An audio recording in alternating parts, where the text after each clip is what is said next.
And we're live. Hello, everyone. I am so excited about tonight. And we are continuing the conversation around fatherhood, mentorship, leadership, entrepreneurship. We're just going to be talking about a whole bunch of stuff tonight. And I'm going to even dive into some hot topics that's been trending and just to get the male perspective. But I am so excited to finish this month off with all of my guests from this month, including my husband, Aaron,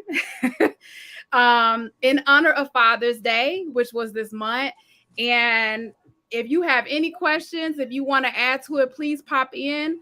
I'm able to see the comments that's coming in, and I'll post the questions if there are any. But if you guys, meaning the guests, if you guys are on your phone or something looking at the comments, and you see something, just pop in and respond. But this is episode 12 of the whole You Candid Conversations, and I'm going to have each guest go ahead and reintroduce themselves.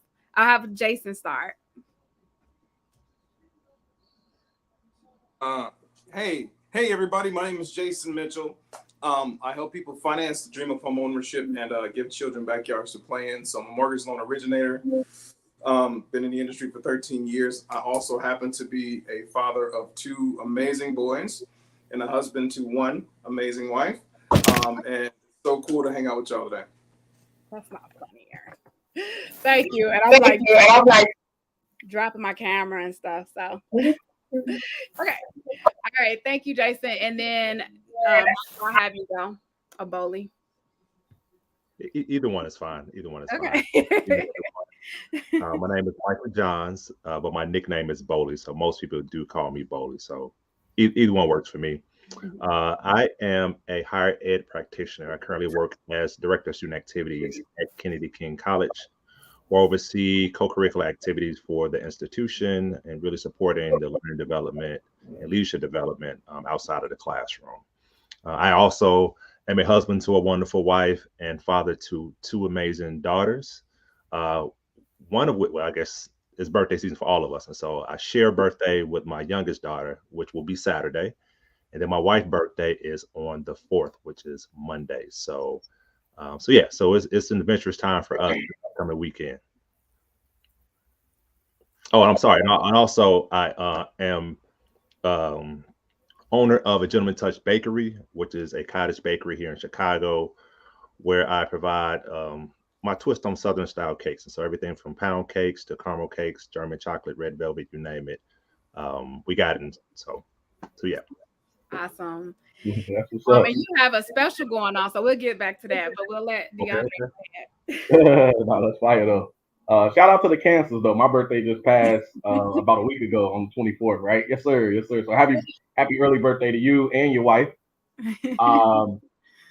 So for me, DeAndre Rudis, I'm essentially a community advocate. You know what I mean? I put myself in a lot of conversations in a lot of different ways.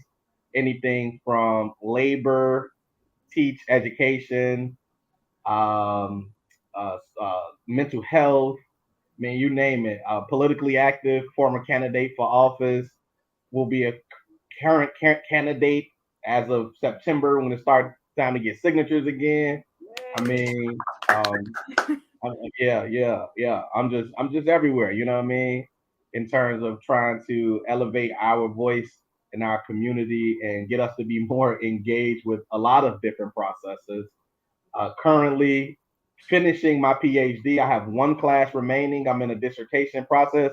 Yes, sir. On the 7th, I will be heading to committee to defend my proposal. So I'm looking very much so forward to that. Very anxious though, to be honest, but we're going to get it done. And I have one girl, 2-year-old, and we're struggling with, some of those pandemic symptoms. And so being a new father is definitely not something I expected, but, it is still the best feeling in the world to go home to your child, and I'm not married yet. We actually currently in therapy to work out some of our issues. And, hopefully after we finish the process, marriage will be next because that's obviously what we're going for. So that's me. I'm here. Let's do it, guys. Nice to meet y'all. I'm so happy to have everybody on, and you guys are all great great men doing some great things, fathers, husbands, soon to be husband. And it just means a lot as a woman, a Black woman especially, to be able to share this space with Black men. And it is, I mean, I think I've learned so much from each and every one of you guys, but the one thing that I've learned the most from, and that seems to be the common thread, is just commitment, and commitment to fatherhood, and being able to inspire others and educate them. And I really admire that about all of you all, because like I said, you know, growing up, coming up, we didn't have as many Black men, or we didn't have the opportunity to see a lot of Black men in that position to educate and mentor. And so it's just such a wonderful thing to have for our children today. And so I say kudos to all of you. Thank you for your service. I know some people, like Jason's like, I do mortgages, and it might be different from what Bowley does, or it might be different from what DeAndre do, and vice versa. But all of you guys, whatever capacity that you are doing it from, and what industry you're doing it from, you guys are doing something that is making an impact on our children and other Black people. And so I really appreciate your work. Even my bear over here, no, he's also a mentor. So that's that. I'm so nervous. But let's see. Let's dive into it. Fatherhood. Let's talk about it. I asked each one of you on each show, what does that mean to you? I'm going to ask again, not what it means to you, but why is that so important for our fathers to be present? And what type of representation does that show as Black men to our sons, even our daughters? If anybody want to start first.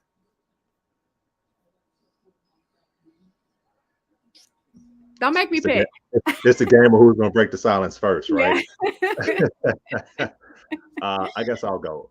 Mm-hmm. Man, that's a very loaded question. And I think I'll try to be concise on what I say. But I think more importantly, I think it sets a foundation. And I think that in a number of different ways, whether that is respect, whether that is love, it really allows, at least for me, right, to show up in spaces and opportunities that I didn't think I possessed it in me, right? And so we always have this hard exterior, like, well, I'm this, I'm that, right? Until you get a 2-year-old run up to you and say, hey, Daddy, could you play Barbies with me? Then it's like, I really don't want to play Barbies. Then it's the please. Then next thing you know, you're playing Barbies and all kinds of stuff. And so I think it softens us, but it shows us, you know, the magnitude of our position within society, right? And so we're there to be enforcers, protectors, lovers, and nurturers as well. And I think we get to rewrite the narrative of how the world sees us as men. And so just because I even say the status quo, right? I think because the imagery they put out there intentionally to show that we are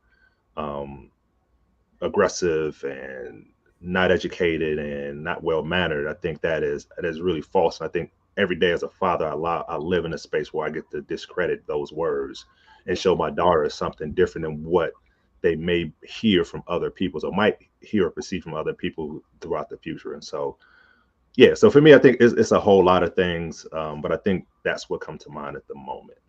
Yeah. I'm so rude. Thank you for your answer, but I forgot to allow my husband to introduce himself. Ooh. And no, go ahead, because you're being quiet. And then also, and also to, you know, say what he does. Go ahead. Okay. Some of you may know me, but I'm Aaron Bolden, professional mentor for Friends of the Children, Chicago chapter. Professional mentor, father, friend, and inspiring to work with DeAndre in the community, because I'm looking to see a change and see something that we all can look forward to within our own community. So that's me. I'm learning. I had the pleasure to meet all three of these men in different arenas. So it is a pleasure to see and hear everybody's story, yes, and to see where you have come from. And again, as Marquilla would say, kudos to all three of you guys, for real. You know, Bowley, you know how I feel about you. I looked up to you in college. Jason, I looked up to you just how you love God and your wife and your children, and you making houses happen. That's dope. And DeAndre, Doctor, soon to be Dr. Rudis. Yeah. You're gonna change the community on the West Side. So shout outs to all of you guys, plus you fathers. Yes. That's pretty big. So I'm gonna have you answer the question. Jason might want to, DeAndre might want to get one. Okay, if anybody else want to go first. I'll jump in. I was gonna say, you know what? So one of the things that I, love about being a black man, I'm a strong, prideful black man too, is that, I recognize that when we use our voice in various ways, people got to sit down, man, because they're gonna listen, and that's what black fatherhood means to me. Ultimately, it's just like having the ability to guide, not only family but community too. So we have to look at ourselves as not only the fathers to our immediate children, but for the people that's actually watching too, because we really don't know who hasn't had a positive male role model in their life that's looking at us like, man, that guy's the closest thing to it, and I appreciate and I admire what he's doing, and a lot of people do that from afar. Some people will never tell you, some people will, and that is the thing that being a father has really taught me, as I lead my daughter. And I personally believe that men are like the first teachers, right? I believe that we teach a lot, and our role is to teach. And so having her and realizing how much patience that I need again with where she is in life gives me renewed purpose towards how I view the community. So now I realize I have to be more patient with people in the community as well that I am trying to lead and essentially, and I don't want to say be a father of, but I will probably be that father figure to somebody. You know what I'm saying? And I have to understand that and take that on my shoulders as well, especially knowing what I'm doing. And so, like the brother said, man, we sitting out here changing paradigms. You know what I mean? And we're seeing where we came from, knowing the obstacles that we've had to face. And so we like, nah, we taking this on the shoulders. Like we want to be a father in the right way and stand up in the way that our family needs us and also our community. And that's what fatherhood has really given to me, renewed purpose, a sense of understanding, and a whole lot of patience. Yes, I definitely agree. Like I think just parenthood in general, it gives you like it just changes you, period, and your outlook on life and how to be patient. It just teaches you so much about your attitude, how to treat people. I mean, you if you've learned this in the home growing up from your parents, you've learned that part, but it's just so different because you like now I have another human being or human beings that I have to groom and prepare to be out in the world. And so what is it that I want them to know or how I want them to be to others? Jason, what's your take on that? I don't like kids. No, I'm just joking. So my take on it is the same as these gentlemen. We recognize that our voice matters. Mm-hmm. I don't think we understood the power of our voice until we had our own children. The manner in which they call us dad or daddy, we know by the way they call us what they need from us, right? Mm-hmm. And so there's a love language that not only did we learn as fathers, but our ability to serve our children, right? Yeah. And serve them in the right way. And so I've learned in my fatherhood that there is grace, right? There is grace to learn, and I extend that to my children. There's also a velvet brick, right? Because we have to create a level of discipline that isn't harsh, but is firm, right? It gives them the ability to understand what they're doing is wrong versus what they're doing is right. And we're starting to condition them for the real world. So it's important for us to always recognize that as our voice that we continue to exude to our children. We're not only training the next generation, all this other stuff. This is a person that has my lineage and my name. Yes. Right. This is a person that carries the line name of my grandfather and my father before, and my great grandfather, whose name is on the back of a church on the south side of Chicago. Like this is This is legacy, you know, from a grandfather that was doing things like working on engines for Tuskegee Airmen and things of that sort. There was so much lineage. There's so much stuff that's tied to our name and why it's important, that we have to make sure that they understand that at the level that they can understand it and grow into that name, and also lift it to the next level. So there's grace with that. There's challenge with that, right? You all have daughters. You know, that could be some of everything, right? Yes. But at the same time, it's a conditioning that we get to do and we're honored to do as fathers. I agree. Legacy, did you want to add to it? Because you didn't say anything. I was about to, my plight is different. Seeing you guys only have daughters, I got boys, so we got one daughter. She's older. One daughter. She's older, so I got all boys, bro. My bad. I'm so sorry. So you know the pain. From the hard-headedness to the roughhousing, to being gentle, to giving in to your daughters when they look at you a certain way, when they call you dad, daddy, or whatever, whomever. I'm beginning to learn that there's no guidebook to this. We weren't handed the book, and we're learning.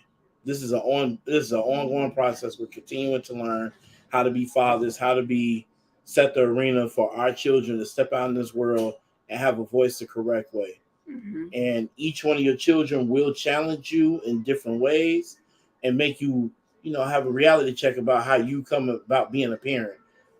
The honor that I have is Jonathan, which is my baby.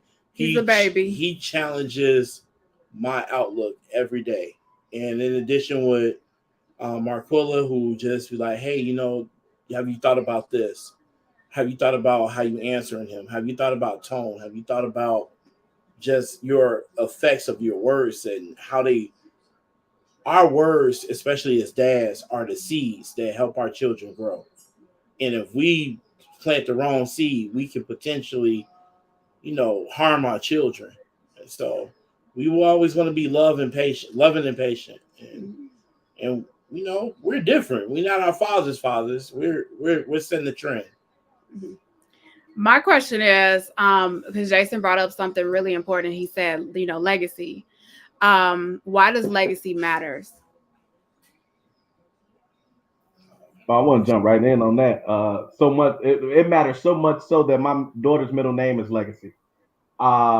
It matters because Beyonce got this song called Bigger, right? And one of the lyrics goes, it's like you're the root, like we're the root and we'll never get to see the fruit. You feel me? I can't even think of, but essentially the line goes that you're here for a bigger purpose.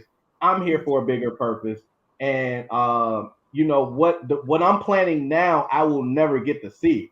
But what I want to happen is that you, in turn, give your all to the world that you was handed, and I give you all the tools necessary to make that world yours. You know what I mean? And so for me, legacy just means being able to give my child everything that I did not have and more, so that when the bloodline continues through her, although I know it's supposed to go through the man, I don't have a son, may not have another child, so I don't know, but at minimum, you know what I mean? She will take on my thoughts, or at least, and use them for her own at some point, but she'll have my thoughts about life, about wealth, about love, about relationships, and everything else that matters in this world as you go throughout your journey.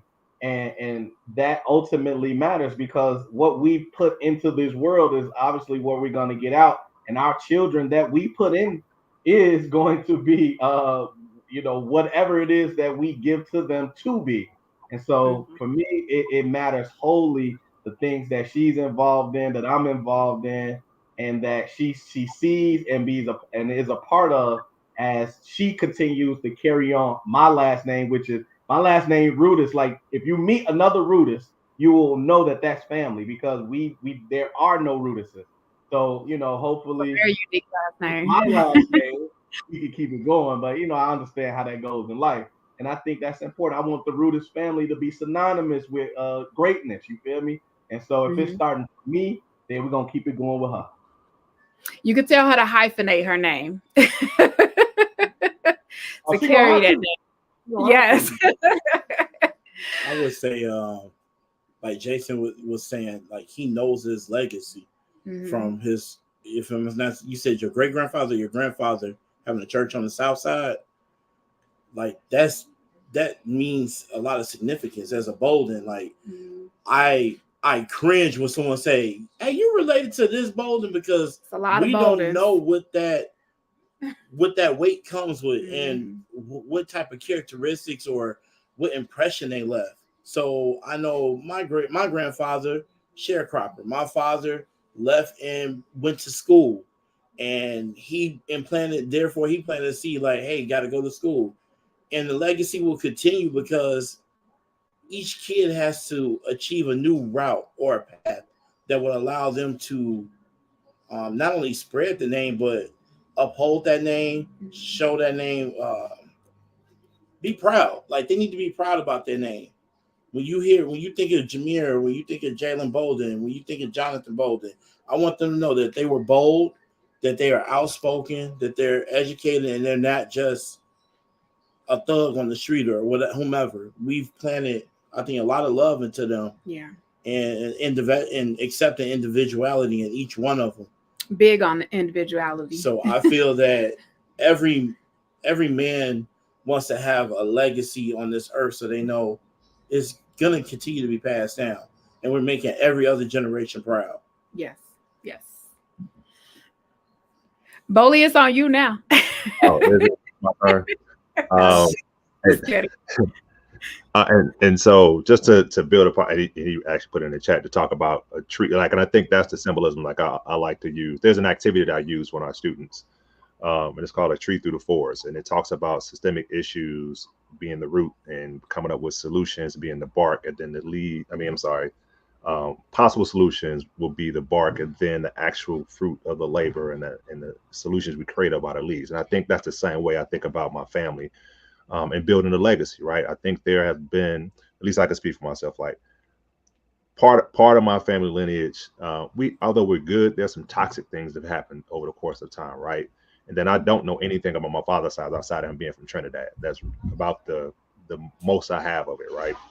And so for me, it allows for me to think about inwardly to see like, hey, what do I find a value, purpose in this life? And then I'm able to take those values and everything and embed those into my daughter and help them to understand like their purpose, how to walk in their truth, their power, their past, their power, and understanding like, we're all interconnected, right? There's energy that breathes into each of us, and you receive and give that of those who are appreciative of you, right? And so having a true understanding of what the world is, what it could be, and how you show up in it, right? I think a lot of times when people think about legacy, they think about materialistic things, right? And I think some of it is that, right? I mean, you want to have, you want to pass down generational wealth, right? And so I think to Aaron's point, buying property and having wills and life insurance policy, I think that's part of a legacy. But I think that goes more beyond that, about really understanding who you are, your purpose, and being true to yourself. In this space, I think is really true to what legacy building is about. And so, I think it's some materialistic things, right? Because I think we can definitely benefit from those, right? Coming from being, poor to middle class, and hopefully, future seeds are billionaires, right? But I think it's really rooted in making sure people understand like their purpose, their path, being humble, being a servant, being respectful, those types of things. I think legacy, are rooted in those things, and all the other stuff will come to you. Yes, I agree. And we do talk about, when we talk about legacy, we think about, material things, money. And those things are just as equally as important to have when it comes to talking about generational wealth and building wealth down the generations or through generations. But what we teach our kids, like I I am I wouldn't say unfortunate because I do believe it starts with me, but I did not have that where it's if it's what is it, like a saying or a tradition that passed down from family to family, that I didn't have that in my family. But it is my hope to be able to create traditions that I can pass down to my children and they can do with their children, or say, hey, this is what my family believe in, this is what we stood on.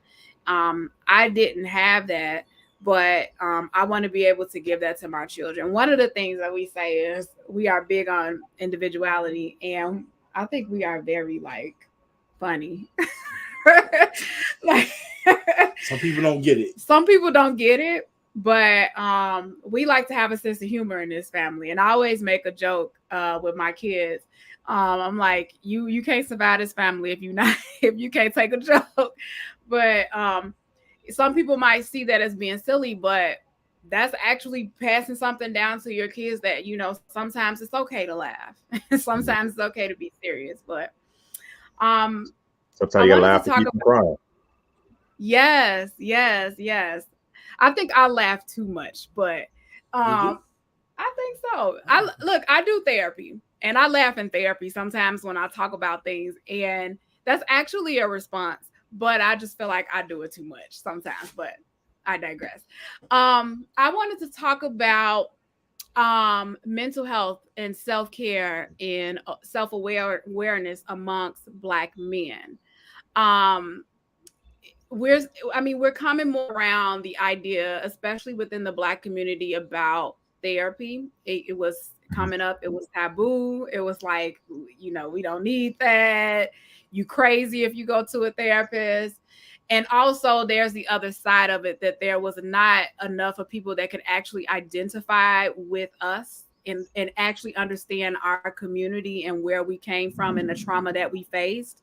And so but today I think it's a little different. Everyone is more open. And I just wanted to know your opinion, each of your opinions, on why mental health matters amongst Black men, why self-awareness matters, and things like that. Anybody can start. I'll, you guys don't mind, I'll go. Because I'm restarting the journey. And when I say restarting the journey, um, unfortunately, I didn't take it serious enough. I thought that I had the magnitude to figure things out on my own, to figure out my own triggers, to understand my own insecurities or hurdles that I'm going through. And through that, there was no success. And through that, you develop more anxiety. You develop you put up more walls with having a relationship with the wife and your children and other people. As a servant and as a hopefully a community leader in the near future, I feel that first you need to be able to self heal. You need to open up those doors and those things that hurted you, from maybe name calling to image or to um, just past trauma that was passed down from mother to father or whomever, family, any abuse from a family member. You got to open up those doors, because every person that we encounter and that we serve may cause that wound to open right back up. When it comes to self awareness, I think we need to understand the space that we are living in, the space that we serve, the people that have a relationship with on a daily basis.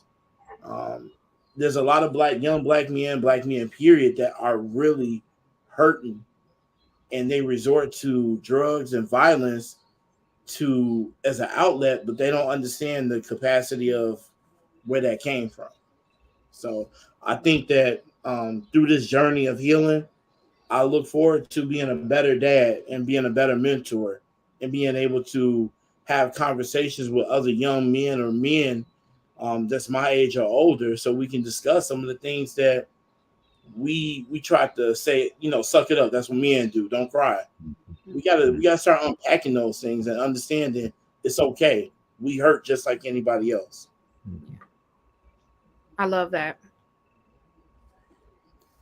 Yeah, that was spot on. I think so. I didn't mention that my PhD is actually in business psychology. Now, that is that I apply psychological processes to the work environment, but because we spend a lot of our time at work. There's a large carryover between work and home. And so a lot of what I learned as it relates to social psychology and behavioral principles also apply to our life. And so for me, I started that journey before, getting into psychology with having to go to therapy, learning how to unpack my own traumas from, abuse to I was one of those guys who, who attempted suicide back in high school. Um, from being adopted. I mean, there's just so much that came with this life that I'm living that was causing me a lot of problems as it related to, being involved with women, having a relationship with my mom, my brothers and sisters and family, friends, and so I had to go to, various therapists to ask about certain issues. Each one I would go for a different thing. Hey, I'm having problems with making friends with people. What's this about? I'm having problems with women. What's this about? I'm having problems with my own self. What is this about? You know what I mean? Until I started to, realize some things. And then I think one of the biggest things that somebody had given to me is this coaching session, which was almost like a big group therapy session, in which the lady said, why are you still living the chapter of the life that you were in when you were a child? Are you still there? And that kind of brought all of the work that I was doing and clicked for me. And I realized, like, yeah, I'm not there. Why do I live there? Because that's what I was doing. And that's what a lot of us typically tend to do, is live in those traumatic experiences versus seeking the growth necessary to move past them. And connecting that to self-awareness, that's a lot of part where self-awareness comes from too. Understanding, where am I at currently? How did I get here? How do I move past this?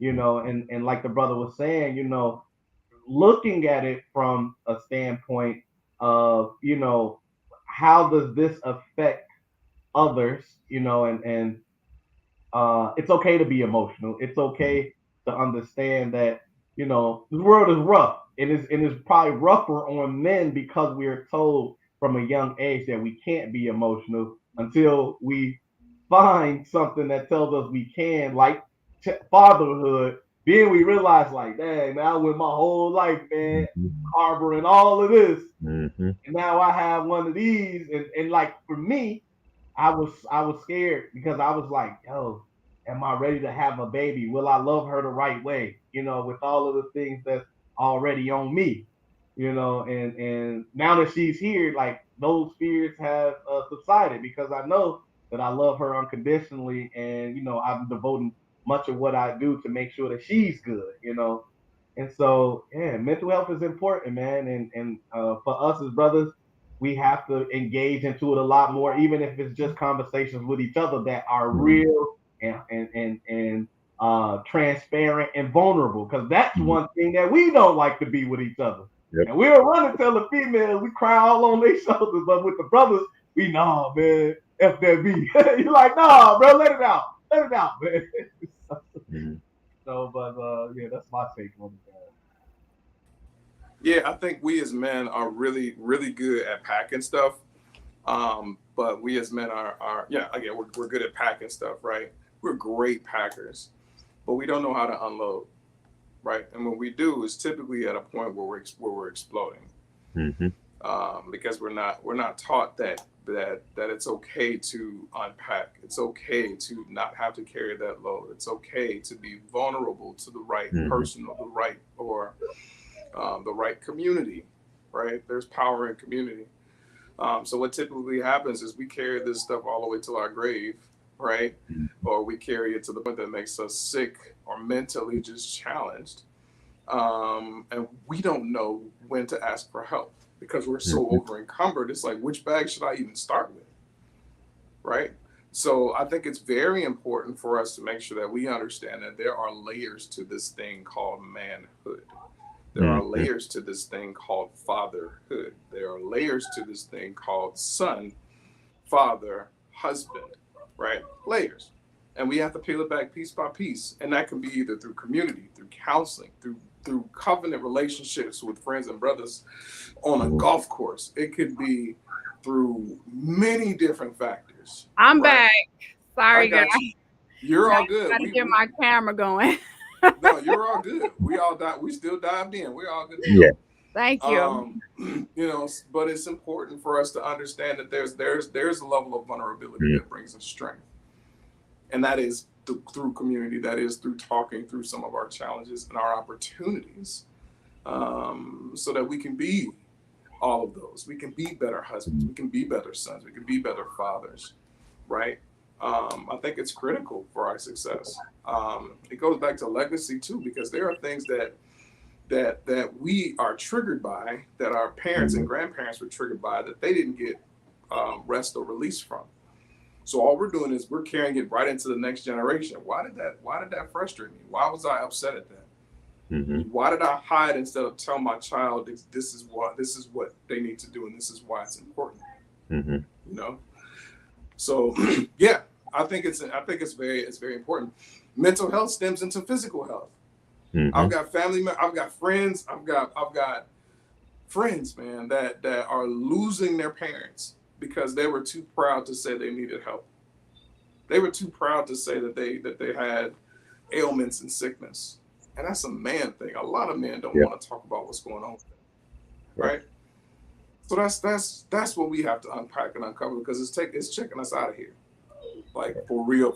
And I think it starts with the mental. Yeah. I think we're frozen for some reason, but we can hear you though. Yeah. We'll just keep going with the show, y'all. My son, speaking of kids and patience, he unplugged the modem instead of unplugging the TV. So you gotta love it. Hey, that's how you cut a show right now. You gotta love it. For the fellas, and being mentors and being fathers in the community or to other youth, what are some of the hurdles that you do come across or that you think are common that dads that we all have in common? Wait, can you repeat that again, Aaron? What are some of the hurdles as fathers and mentors that we have that we don't discuss? You know, trust. Don't discuss. Yeah, I actually took that right out of my head. I would definitely say trust, especially, and you got to think about the population of young men we're dealing with. And not to say that, I was any better growing up, because I think I had those same issues too, but I think it has been magnified 1,000 times, right? Because we have social media, right? And so there's an automatic distrust that we have amongst each other in our community. And so even if I mean well, try to do well by you, there's still a thought in the head that I'm trying to take advantage of. I'm trying to, scheme on you to take advantage of it at some point in time. And so that's always been kind of my experience doing mentorship work, is that I have to build the trust and let them know that I'm here for them no matter what. And a lot of the times that comes with conversations. Sometimes that is me buying a meal. That's me, buying a sandwich or calling to see if they need something at a certain point in time. It's just really, letting them know that you're here to support them no matter what. And I think that's the same thing with fatherhood, right? They're going to do things that drive you bonkers, right? My 4-year-old is really active. Like you talked about like boys being rough. I would probably put my Kennedy up against your boys, man. Cause she flips. She likes she wrestles, like you name it, right? But again, all that to say that sometimes things come with frustration, right? And you want to build that trust in your child that they can come to you no matter what. And so if they have a bad day or does something wrong, there's not to say there's not a conversation that needs to happen, but they trust you enough that they can bring this information to you in order to process what has happened. And that's, again, I think that mirrors that mentorship too, right? I've had situations where men have done some really bad things, some egregious things, and in some regards a couple of them could have been expelled from school, but they came and had a conversation with me. And I was able to have a conversation with someone else to kind of de-escalate that. Like, hey, he was triggered by X, right? He went on a drinking binge or something like that. But all he had to do was come to school and take a test, because he couldn't fail class. And so instead of him staying at home and sleeping it off, in his mind, it was like, oh, no, I can't disappoint the professor by failing this class and failing this test. So I need to show up to school. right? And so, although there was some ill things that happened, him being there, but his intent of doing that was to show progression of where he was and where he had come from. And so that's a very different look than saying like, hey, wash him off his spell from school. Like, no, but he built trust to have that discussion with me. So I had the ability to talk to, the officers and other people on campus to say like, hey, let's not throw the book at him. Let's walk back. Like, he made a mistake. Let's get him some food, let's get him some water, let's send him home. If we talk to him, have him come back and have another discussion about like what you did and kind of the repercussions that should happen because of this, type of thing. So I think it's really, to Brother Mitchell said, it's really about that building trust piece. Yeah, it's so easy to like, write people off and condemn them and not look at it like there might be something going on there. And I think the key word is grace. We often forget that sometimes. I'm gonna have you ask the question, because the question I want to ask in my mind, I need to think about it for a second. Do you have a question? You guys are all you understand servanthood in each capacity and arena. How much does that play a role in being a Black man now in society? And what are some of the drawbacks in doing so?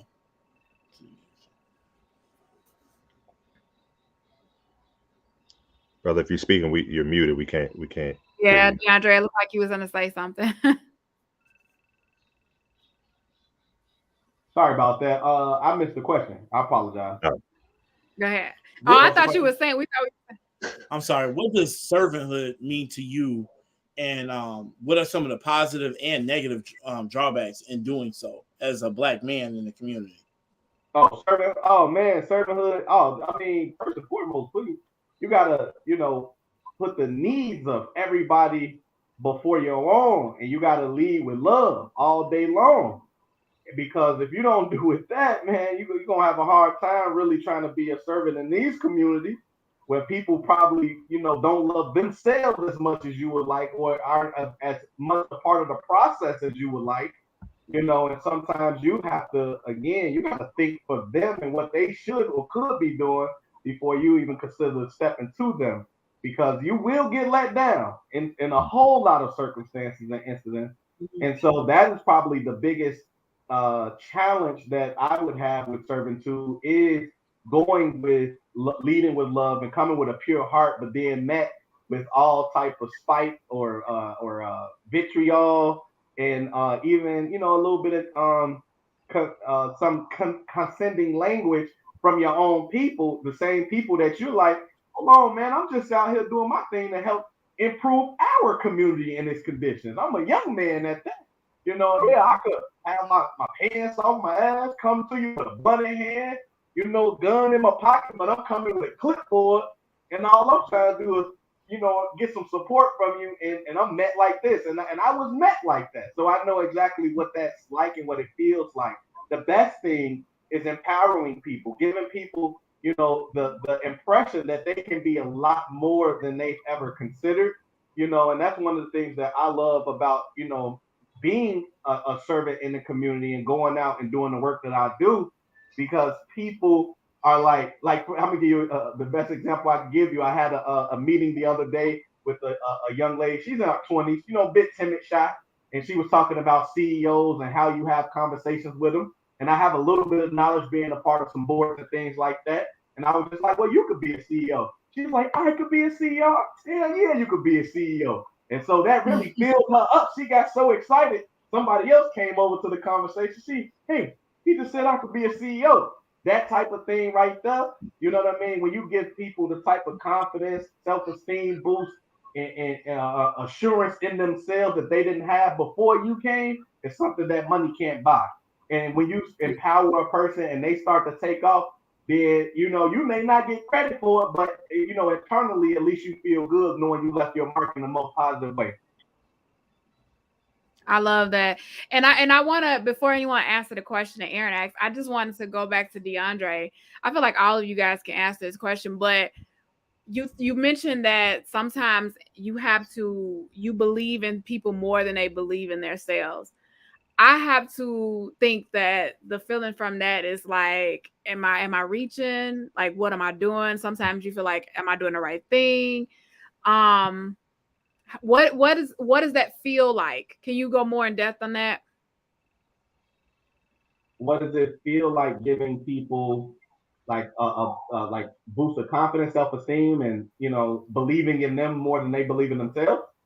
Yeah, that last part. Well, I mean, again, what for?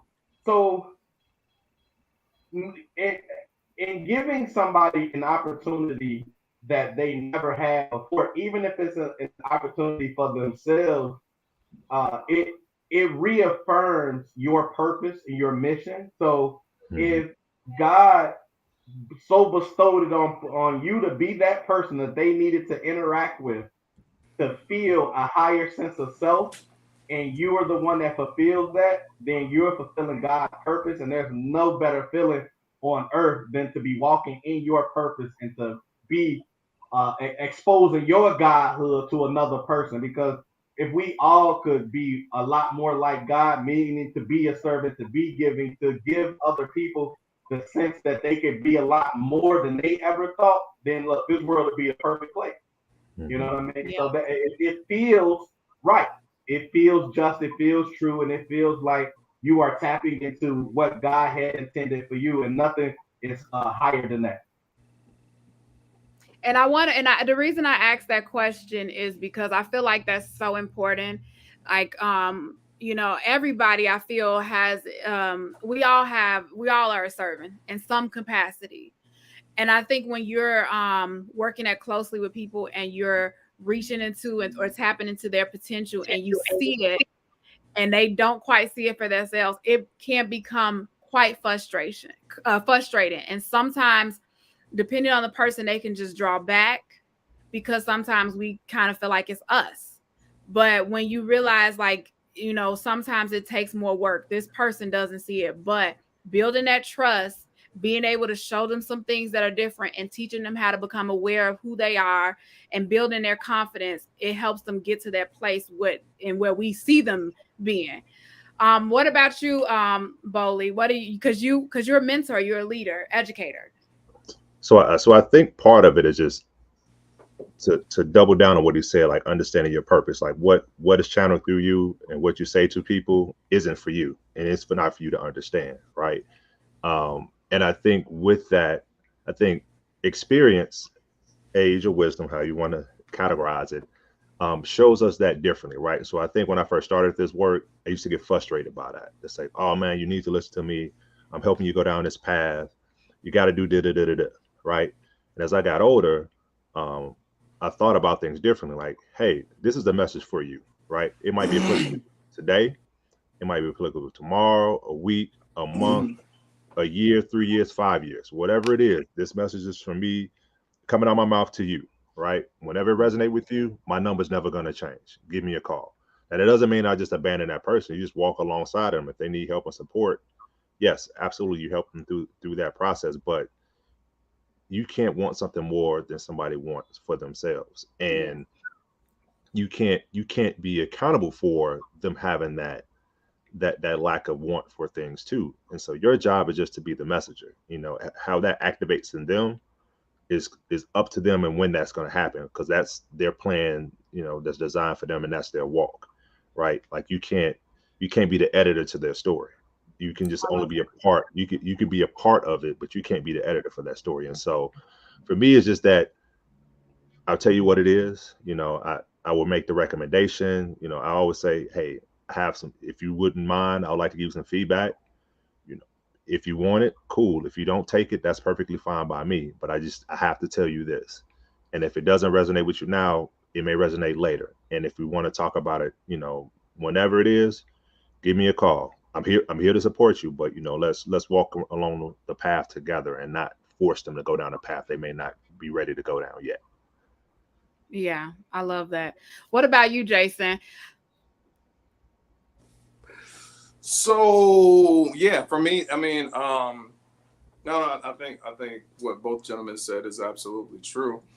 what we have to remember is that, especially in the mentoring space, we're dealing with people that have historic creations. So that means that things were spoken in them, through them, and over them since their birth, that they've rehearsed in their head until the moment you walked into their life. And it's very hard for us to unpack those layers that we talked about earlier, right? In one session or in one conversation or in one word of encouragement, because all of the other voices that were heard were louder. Mm-hmm. And so I think not only is it important for us to understand that piece, but understand that, yeah, we're sowing life into them by speaking directly to the root of their challenge. But we also have to be consistent in our messaging, and we cannot give up quickly or easily. I love because that. as you continue to learn, right, as you continue to rehearse that in their mind and in their head, like Brother DeAndre said, they can say, you know what, I can do this. I don't know why I was thinking like this before. This is something that I can overcome. I can be a CEO. You know, I can be the first person to graduate from college in my family. I can be this, that, and the other. Their mindset will shift through the consistency of what we have, so long as it outweighs the other voices that are spoken to them and through them. Because we see them for a moment. They have to go home and deal with their reality on a day-to-day basis. That's so true.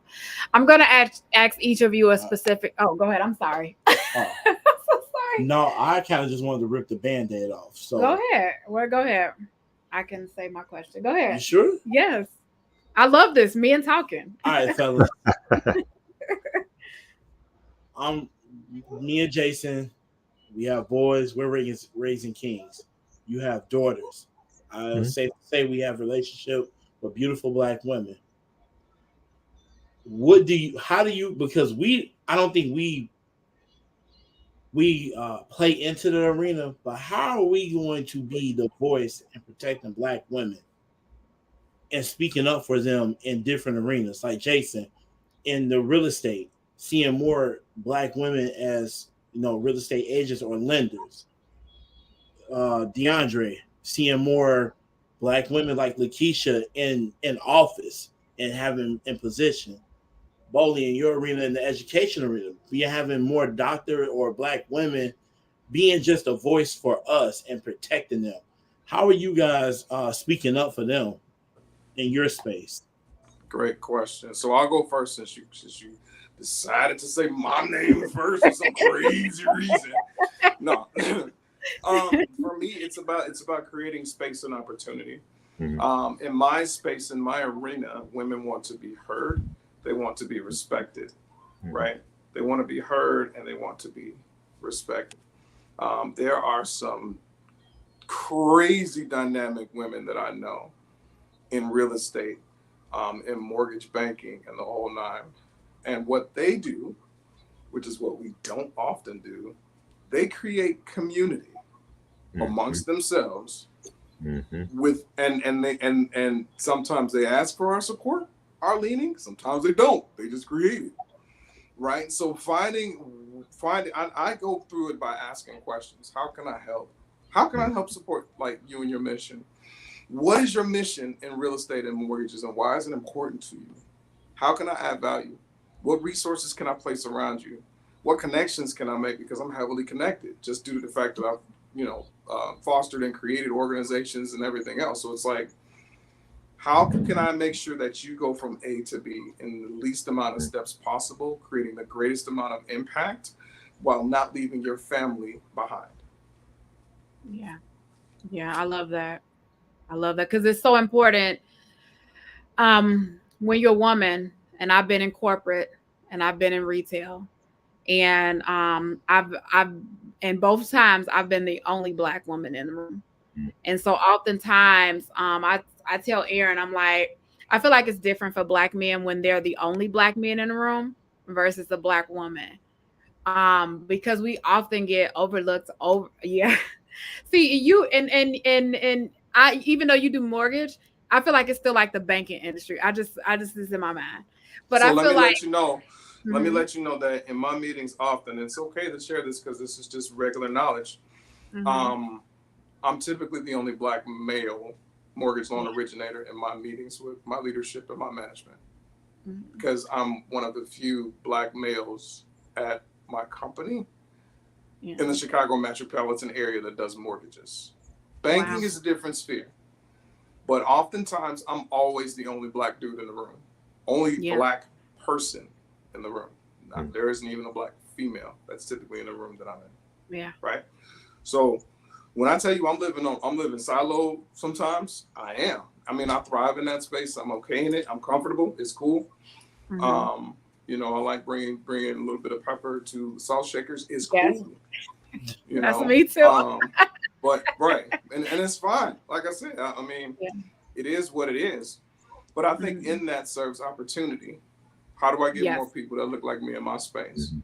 Right, Mm-hmm. which again, that's through some of the organizations I've chartered in the Chicago area to try to build up talent, not only those that are currently in the industry, but kids graduating from college to let them know that, hey, this mortgage life, this real estate life is fun, it's lucrative, make a lot of money. You know, one of the quickest ways to six figures right out of high school, so or right out of college, I should say. So it's like, you know, let's try to find a way to add value. And to your point, I think that's what I mean, Yeah. Brother Aaron. Yeah. It's like, well, let's try to find a way to find their vision, find their mission, find out why it's important, and put resources, finances, and community around them to help them reach their goal in the least amount of time. Mhm.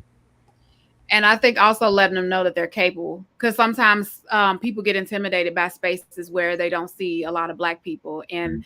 and like I said, being in that position, like you said, you keep doing what you have to do, and you show up, and you show that you're just as capable and able to do what everyone else is doing, and that's what I've done. And I always look for the opportunity too, like to bring someone else in. And so I definitely like that. Does anybody else want to add to that? I don't want to be the bearer of bad news, but it happened in black spaces too. Yeah. So, Oh, yeah. which Please is share. really, Please really unfortunate, right? I've worked with some dynamic black women, and the hurdles they have to go through to get things done is mind blowing, like mind blowing. Like you, yeah, it's just mind blowing. Just all because it came from a black woman. And if it was me in those spaces and said that thing, would have been a problem, right? And yeah, it's tough, you know. And to your point, brother Mitchell, like talking with them, advocating for them, asking them how you can help. I think that's the most important piece. Like, how can I help you? Because you don't want Yeah. to be in a space where you feel like you have to champion for them, and we look at you like, dude, I don't need you to save me. Like I got this, you know, because they probably thought through the intricate details far more than I have, how I can move and navigate some of these spaces. But you have to have that communication with them on that. And so in education, it is a woman dominated field. You know, there Yeah. are not as many black males in spaces, Mhm.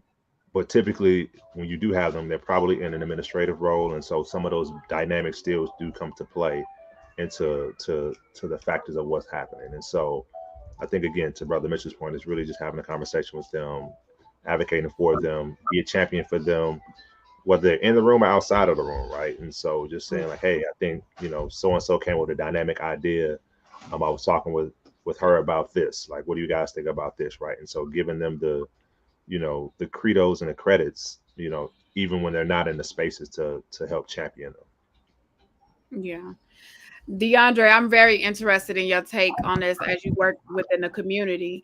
Um, your view. Yeah, so I got two things really. One, man, listen, I want to know how can we? I want to flip the question just a little bit and say, how can we protect and uplift black women while also elevating the black man?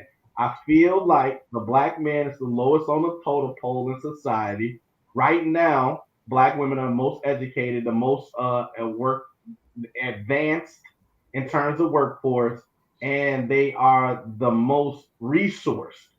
I mean, listen, you could go on the SBDC right now and find minority led grants specifically for women. You won't find anything like that for men. Now, I'm not saying that we got to, because that in the conversation itself could kind of pit us against one another. And that is what we've done for far too long.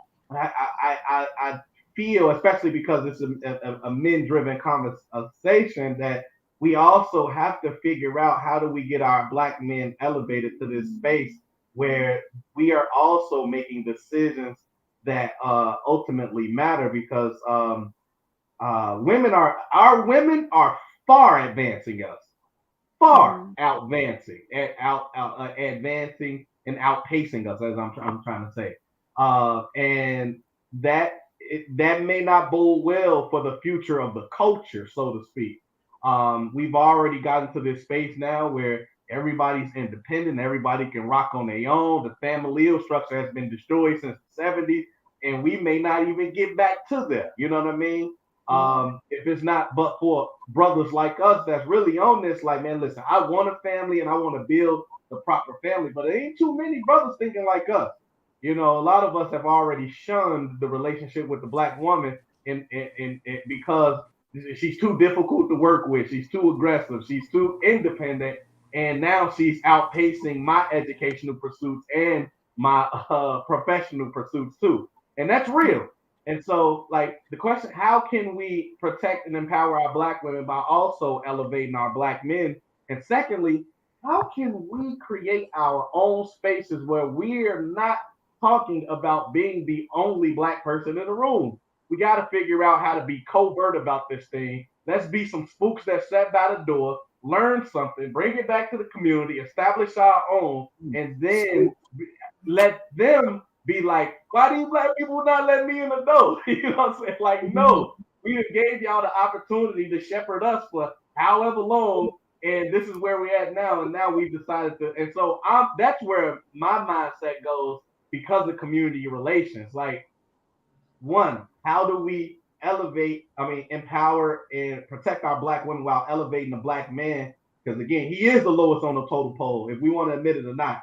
And then how do we create spaces for ourselves where we are the ones that are giving the opportunities, not only to us, but to other people that want to be a part of what we are a part of? Because the last thing I'll say is that Black people, in assets, let's just say, in the banking world, we only have $2.8 billion worth of assets, but annually we spend 2.4, going up to about 2.7 trillion yearly in consumer spending index. We got money. We just ain't doing the right thing with it. And the only reason I say that is because we're generating so much money for other people and then spending it with those same people.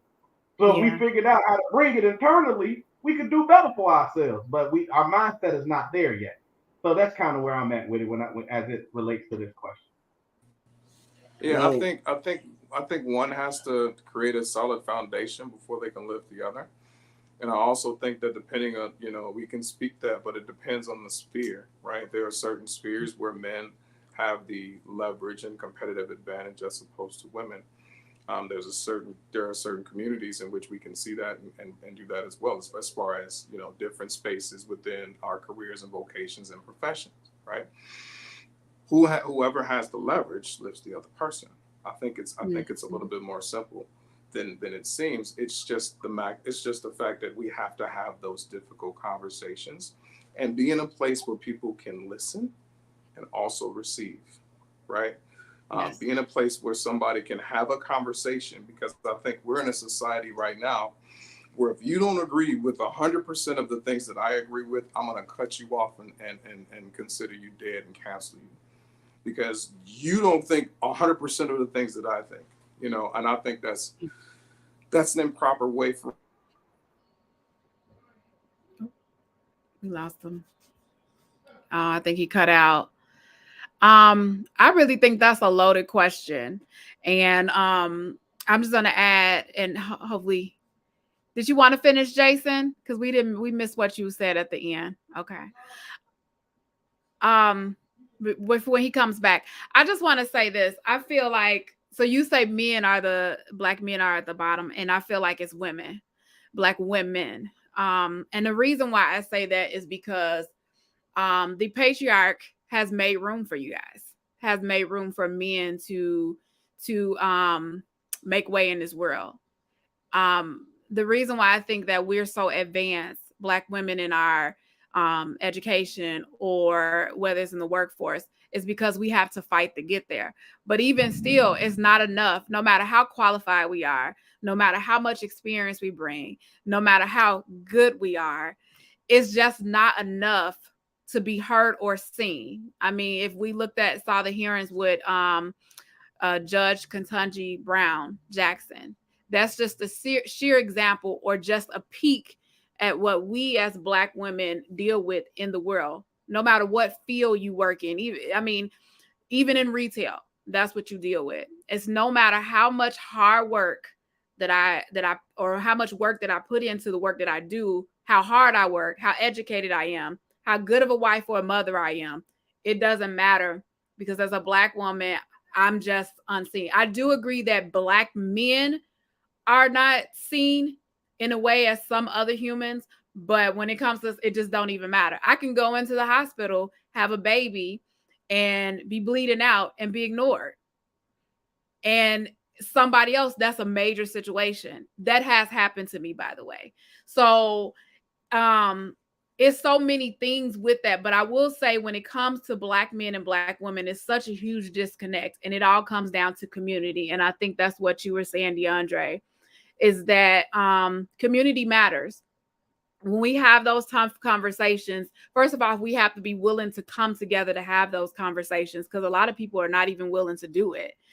But we have to be willing. And it's like, the next question would be, how can we get those who don't want to have the conversation to come to the table to have those conversations, to be able to listen? Because once we work on community and build a community, I think that we can sort of work on the things that are the problems within our communities, because there's so many of them. But I feel like that will be that person will have to be accepting and willing to hear other people. Yeah. So not only do, like DeAndre said, we need to create that space just for us, but it has to be a space that will allow vulnerability. It'll have to be a space where, like Jason said, if I don't agree with you, I don't need to cut you off. Let's hear each other out as Black men and women, and see where the disconnect is, and see how we can connect together. Yes. I've seen you in your profession. I've seen you in your field.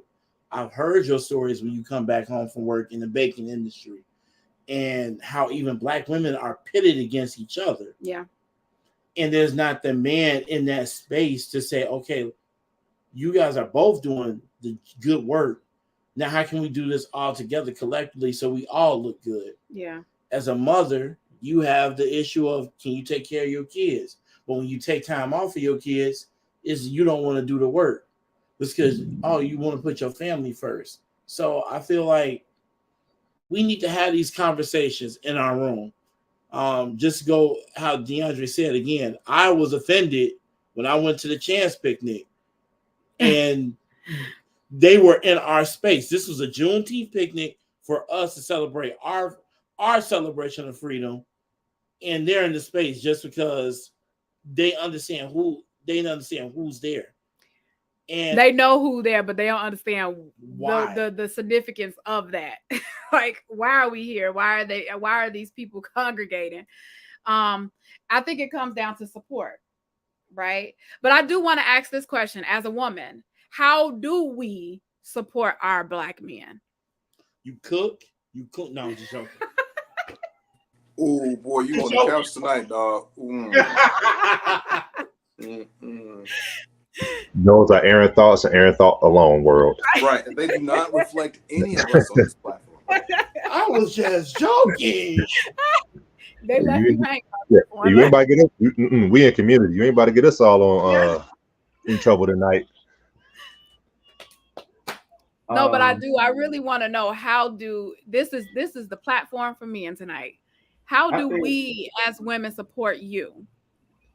I don't think there's a clear-cut answer for that, because I think each man is unique in what he needs, right? And so I might need, and in different times and spaces, right? And sometimes I might be good, right? I might be rocking and rolling. I might not need a word of encouragement from you.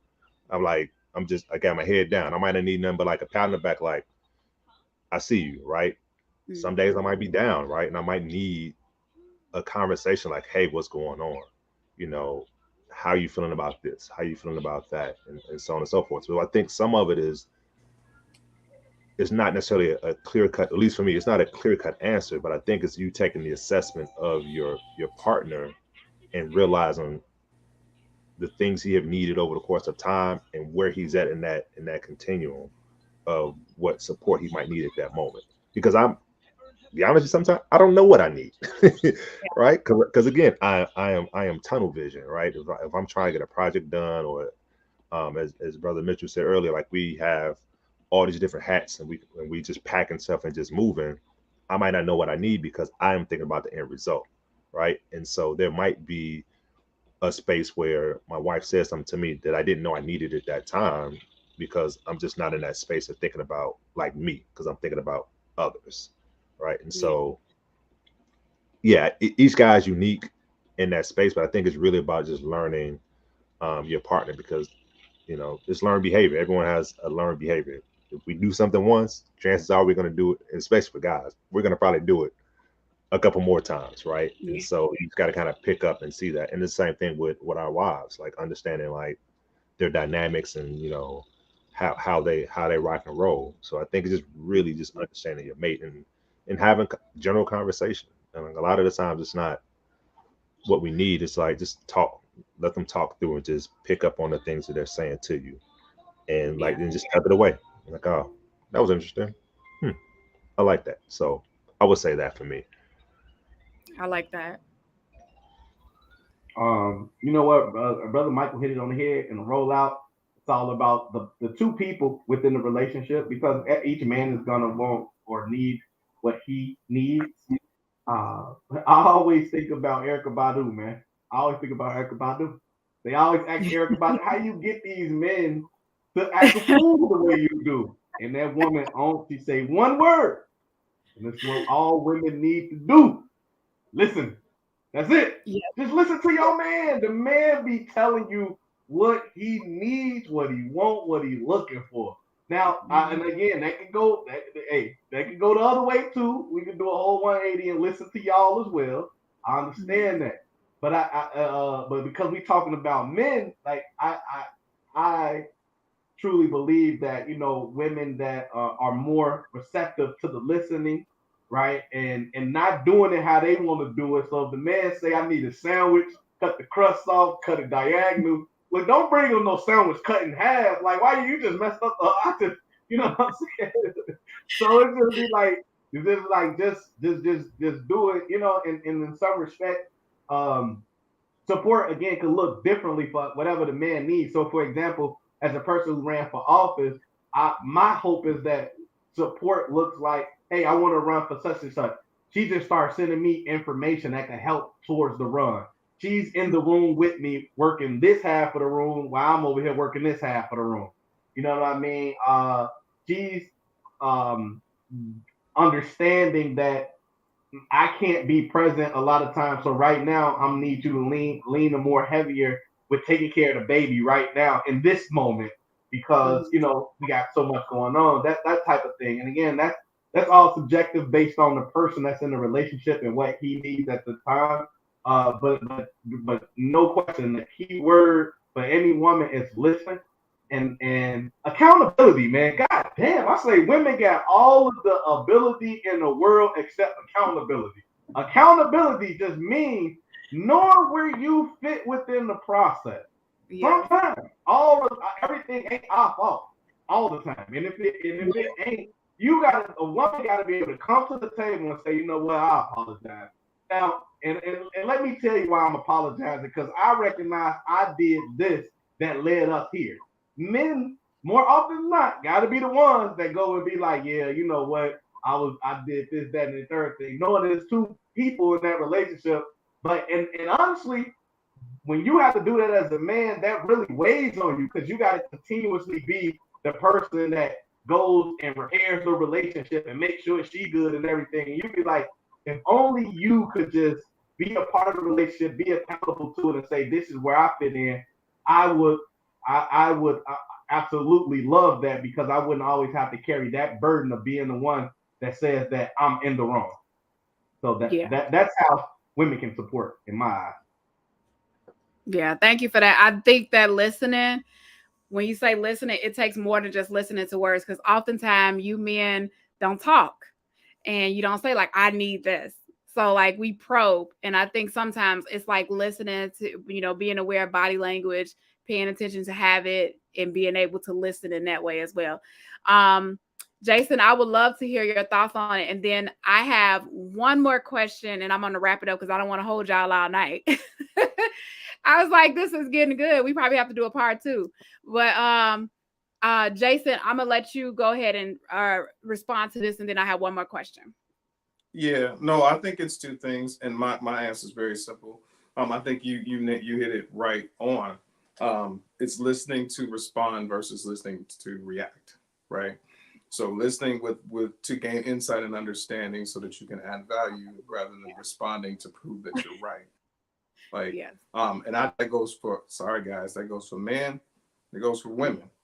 Like it is what it is. It's the mastering of communication that makes all the difference in relationships. I'm, been married for a long time, and I courted. How long have you been married? It'll be 14 this year. Oh wow. 14.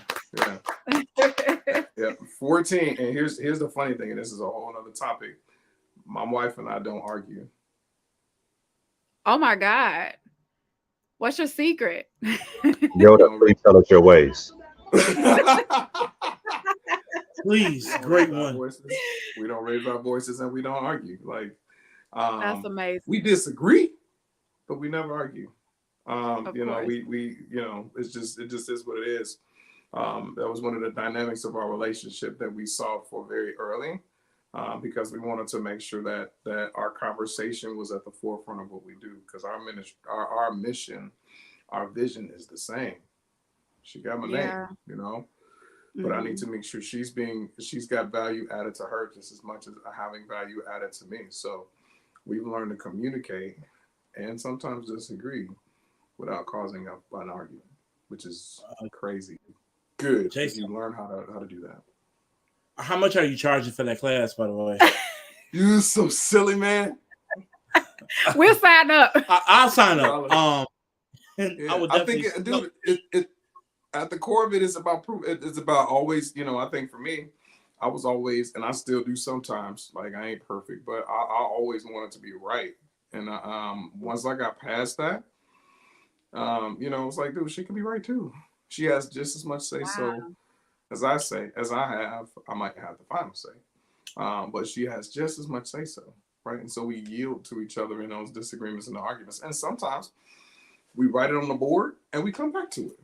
I don't need to solve everything. You know how much I got to solve on a day-to-day basis? I do not need to solve this life's mystery right this very second, but we're going to put it on the board and we're going to talk through it.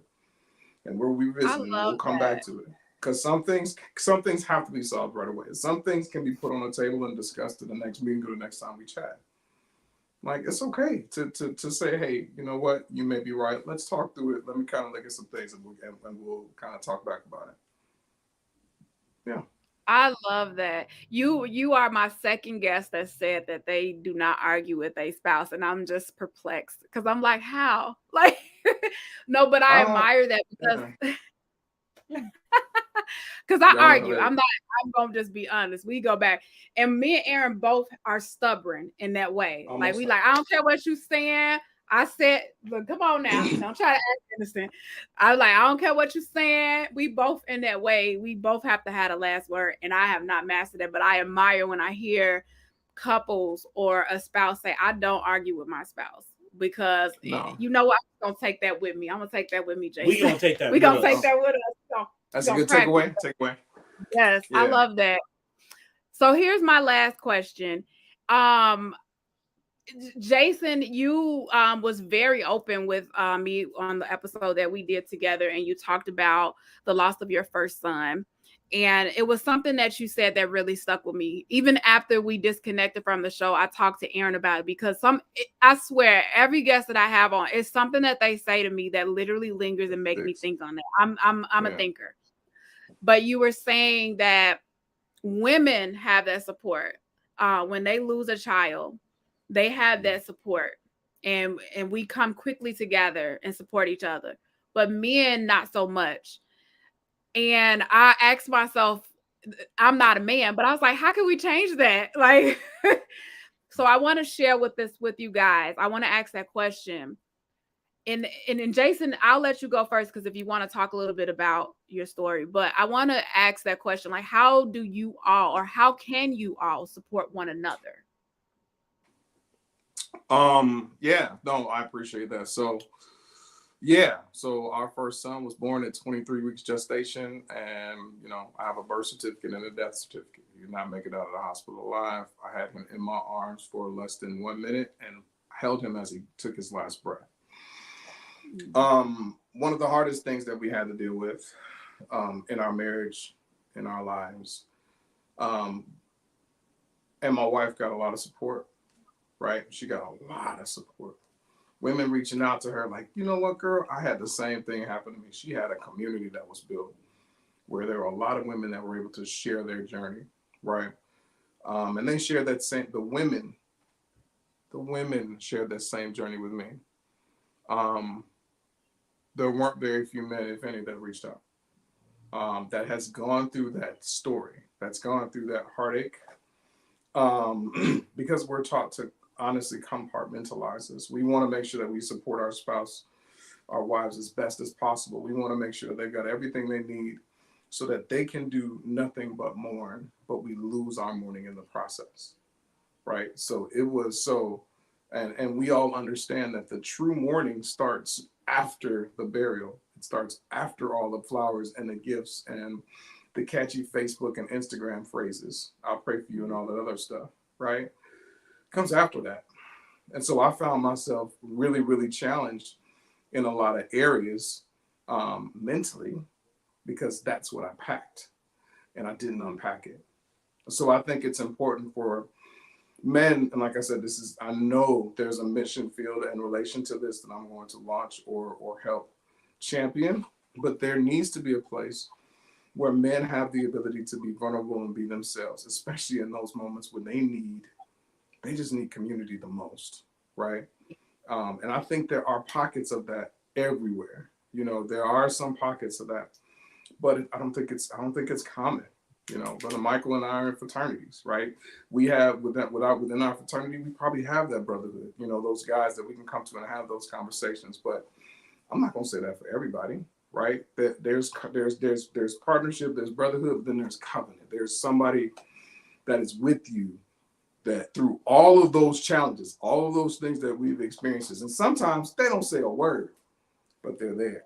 Sometimes they might say one word and it's life-changing. Sometimes they may talk too much, but that noise is what's helping you get through. But I think for men, we just need to identify who that person is, or identify what community that is, and be okay with going in there and sometimes not saying anything, because it takes a little bit of time for us to unpack those bags. But knowing that we're in a space that's safe, where we can be vulnerable, where we can cry our brains out and not be judged, I think is so, and to receive, right? I think is so vital for our successes, man. Yes. First off, I try not to get emotional these days. Lately, I've been on an emotional roller coaster, so my heart goes out to you, because it sucks to hear that.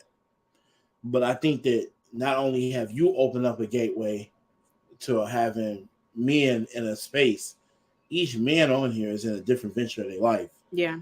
But it all comes full circle. It all does. Everyone shares the same theme. Sorry. No, you good. Mm-hmm.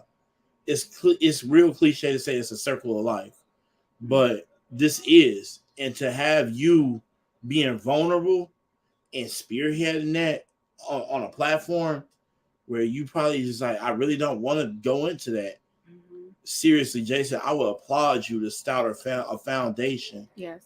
A group, a town hall meeting, anything. Because the good thing about men, we don't want to be vulnerable, but we do want to be vulnerable. We want to feel safe in doing so. We don't want to be judged. We don't want to be seen as being weak. Mm-hmm. And being vulnerable, I'm having some marital issues with my wife, but there are very few men that you can go to and talk about that, because some men don't value marriage. Mm-hmm. Some men don't value that space. Like, well, just suck it up and move on, or just do this.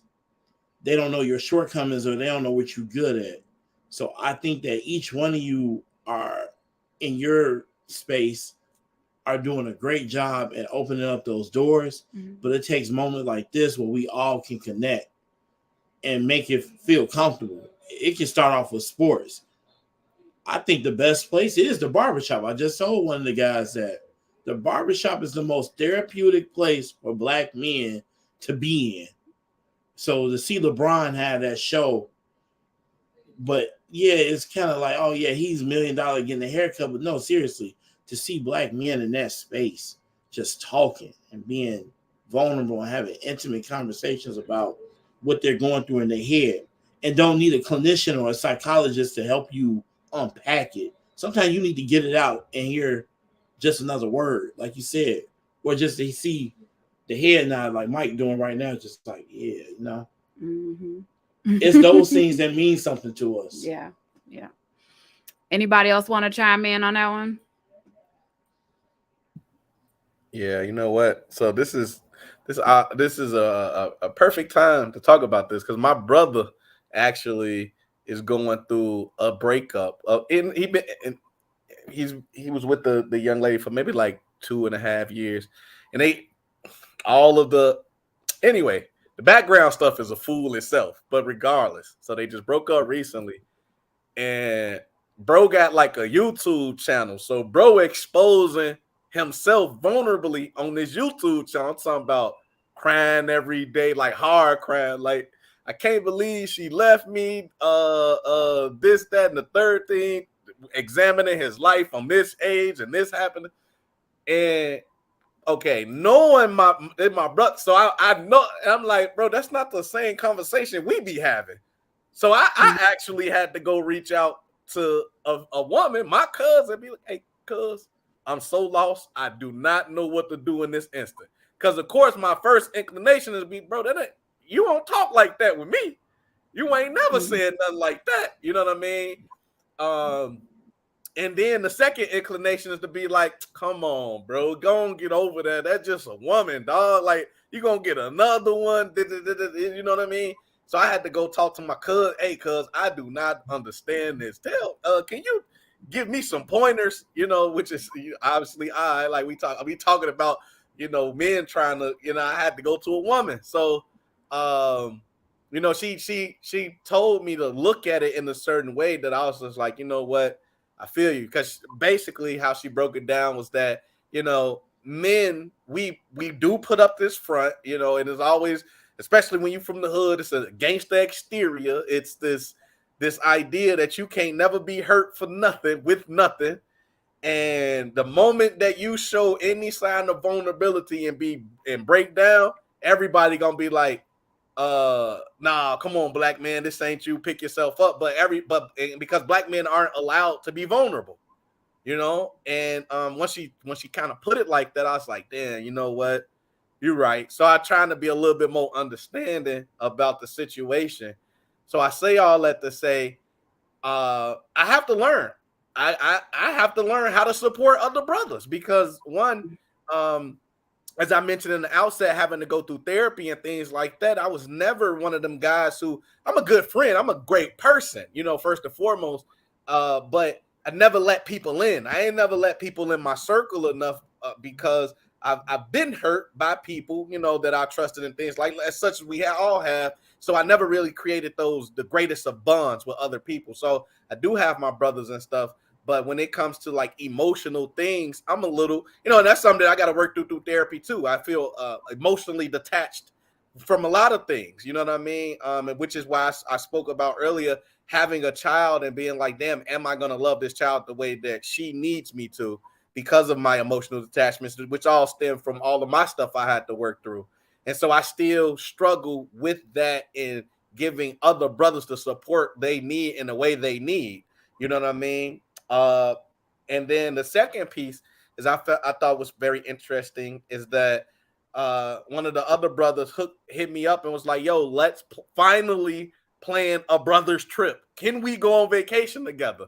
And he just wanted to go to LA or something next year. And I'm like, bet, I'm going to hit the travel agent friend that I got, and we're going to set up something. And so as I'm talking to her, she was like, man, I'm really trying to put figure out how to turn my business more niche, only to focus on men. She's like, for whatever reason, men don't want to go on vacation together. She's like, y'all think you're gay and all this other stuff. She was like, so how do we, and so speaking into building brotherhood and stuff, if men don't even want to do, like, yeah, we got the barbershop, and I guess that's the most masculine thing there is, right? But at the end of the day, like, self-care and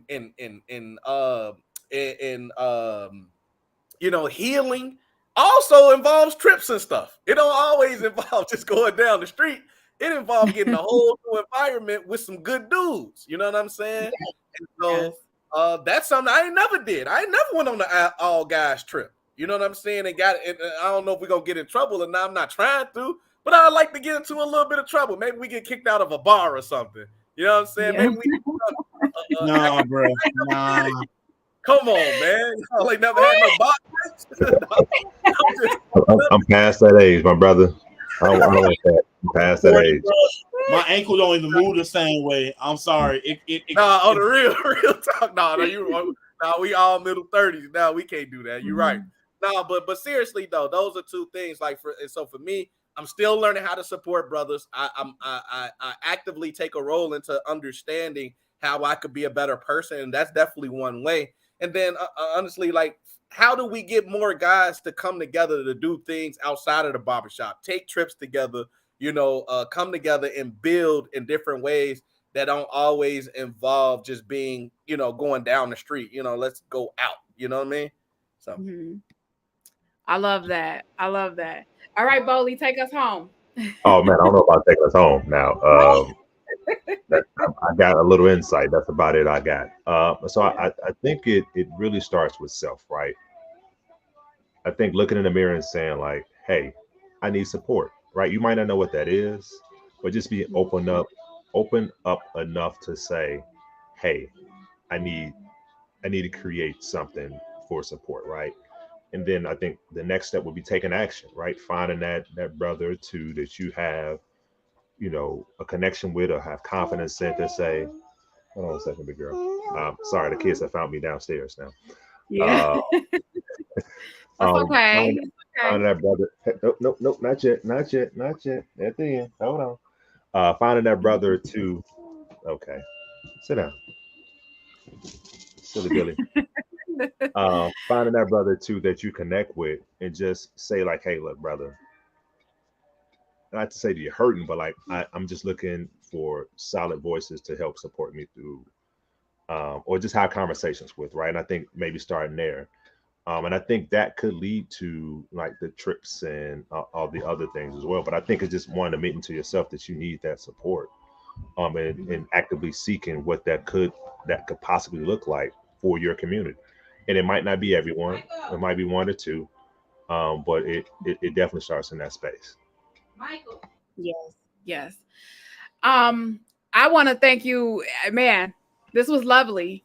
And we went over this is like my longest episode, but I didn't want to end it too soon because we were just talking about so many good things. And I'm telling you, you guys don't know how much I appreciate sharing this space with you guys, because I really feel like it's so important to be able to give our men and our fathers, our Black men and our Black fathers, a space to be able to talk. And there are so many things that I, as a woman, have taken from this. And I think you guys were able to open up as well. But I want to thank all of my guests for coming. We definitely probably have to do a part 2 at some point. I think this is really good. But I really want to thank you all for coming back on. This was Michael's idea. I feel so weird saying Michael because I know him as Bowley, but it was Bowley's idea. Just call me Bowley. You don't have to code switch. It's all right. It was Bowley's idea, and I really appreciate the suggestion because it worked out. For everyone that's viewing, I just want to remind you that Jason Mitchell, he is in the mortgage lending business. He has his own team. You can find him at, say it for me, Jason, because I'm going to put all of the information in the comment section shortly after, but I want you to say how people can find you. Yeah. So thank you. So listen, y'all are the real deal. So thank y'all, first of all, for hosting us and joining us in your space Yes. on this app, which I will not say is glitchy because I know they're watching. They kicked me out 17 times, but I'm not counting any of that. I You know, I appreciate don't y'all. care. I told you the last time the show must go on. Well, hey, listen, I think we rolled with the punches this time. We hopped Yeah. on out. I just hopped my tail right back on in. But listen, I appreciate you and Aaron for opening up your space to us and allowing us to speak on your platform, because I think that's huge, especially as you're building out. We don't take it for granted at all. So we appreciate you. But yes, my name is Jason Mitchell. You can find me on all social media at or as Jason Mitchell Mortgages, or if you go to Google and hashtag Give Children Backyards, you actually search that, you'll see all of my social media pop up because I own that Yes. hashtag. Yes, I love that. And I definitely would love to learn more about what you do, because I know you are giving people backyards, and it is so important for us millennials to own homes, because they said that we are one of the generations where it's harder for us to buy homes. So definitely thank you so much for your contribution. And I look forward to you sharing more of your story, you and your family story. And you guys, he's on YouTube too. So I just want to throw that out there. Yes. Yeah. And then Bowley, you are an educator, and you also have your baking company, which is a Gentleman's Touch. Yes, And that he is actually correct. has a special right now that ends today. So y'all still got time to order for the 4th of July. You want to tell us a little bit about that and how people A couple find more hours now. You'll have me baking for the next 24 hours straight. So the special I have is a 4444, so 4444 for the 4th. It includes 4 slices of lemon pound cake, 4 slices of strawberry pound cake, 4 slices of red velvet pound cake, and 4 slices of cream cheese pound cake. you? On a nice Ooh, You can't have it, but I yeah, can no, taste. she can't. look. What happens once it leaves my house is everyone else's decision. Yeah, I'm just here to provide the people what they want, because you're gonna get it anyway. You might as well Yeah, get it from me. If you Half don't a get it, spoonful of each ain't gonna hurt nobody, Aaron. Quit hating. I Half a know, right? spoonful and we good to go. You know Thank what I'm you. saying? yeah, yeah. You gonna Thank go you, to Jules and Jason. get that nasty cake. You don't want that nasty No, cake from no Jules. No, jewels. no You jewel don't want cake. that. No, you don't want that cake. So just come get it from me. Yes, and they can find Um, you on Facebook at a. Oh, go ahead. I'm sorry. Look at me. yeah, no. You fine. You can find the bakery business at a Gentleman's Touch Bakery on Facebook, and then on IG, I am a baker named Bowley. But if you want to follow Awesome. my personal page, is Michael Bowley John. Well, no, I take that back. I changed it. Michael Gerald Johns on Facebook, and then on Instagram is BO2LE. Okay. All right. And then our last guest, well, not our last guest, but DeAndre Rudis. Yes. I really admire your fire, your spunk. I love everything about you, the energy that you bring. I called you a community activist, but you corrected me and you said you are a community advocate, and you're an educator, and you are doing so much for our community and just building us up, and helping the people, be able to. I'm just gonna say you are doing the work of the Lord to help liberate the people. So please tell everyone how they can find you. Thank you. No, hey, I appreciate meeting all you brothers tonight, man. This was a great conversation. Thank you, Marquilla, for holding it down. Aaron, for holding it down. Thank you all for inviting me. It's always good to speak. I'm not gonna lie, especially as I'm running for alderman. So hey, I like platforms. I got so you can find me everywhere, literally at my name. I don't change it for nothing. So it's everywhere. Facebook, LinkedIn, YouTube, Instagram, Twitter, TikTok. I got rid of my Snapchat, but at literally all the channels, I just use my regular name because it's that easy, especially as I start the process to become a candidate once again. It's just easier to find me. So it's my name. I probably won't have the accent mark. My mom did that so I could have a little bit more sauce, but you know, most of it will not contain the accent mark. So I know you know how our black mamas be. They got the you feel me? Just be on spice it up a little bit. For real.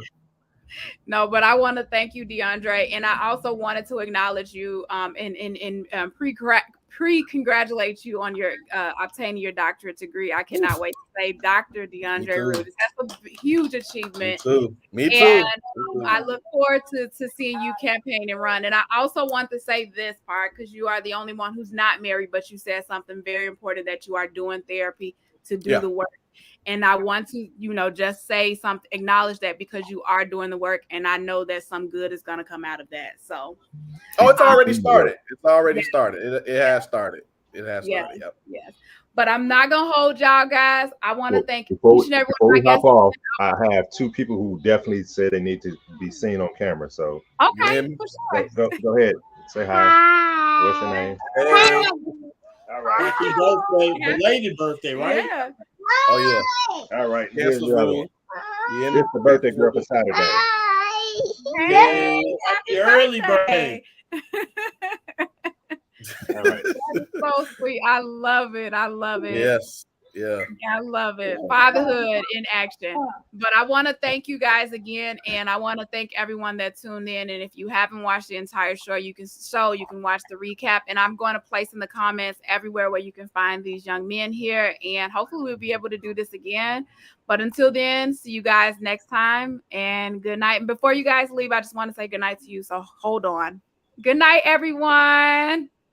Take care, everyone.